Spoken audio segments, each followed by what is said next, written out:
kimwe mu byemezo bikomeye birimo kwitonderwa cyane uyu munsi ni ugushinga urugo. Gushinga urugo ntabwo ari umushinga w'abato, ni ikintu gisaba kwitonda ugakora imibare yisumbuye. Nk'ubu ku bantu benshi inzu bari batuyemo bibana ntabwo ari bakomeza guturamo iyo bamaze kubaka urugo.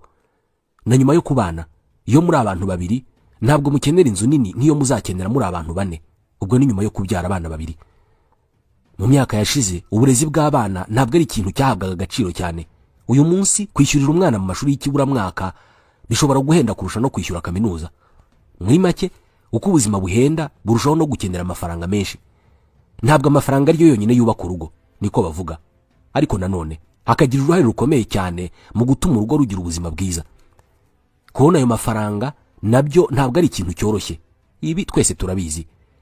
Kuyashaka no kuyagwiza cyangwa se kugira amafaranga ahagije ashobora gutunga umuryango ntabwo ari ikintu cyoroshye ko ari we wese. Ukurikije ibitekerezo by'abantu haba ku mbuga nkoranyambaga no mu biganiro ushobora kugirana nabo, iyi ni imwe mu mpamvu Abanyarwanda cyane cyane abatuye mu murwa mukuru Kigali batinda gushinga ingo.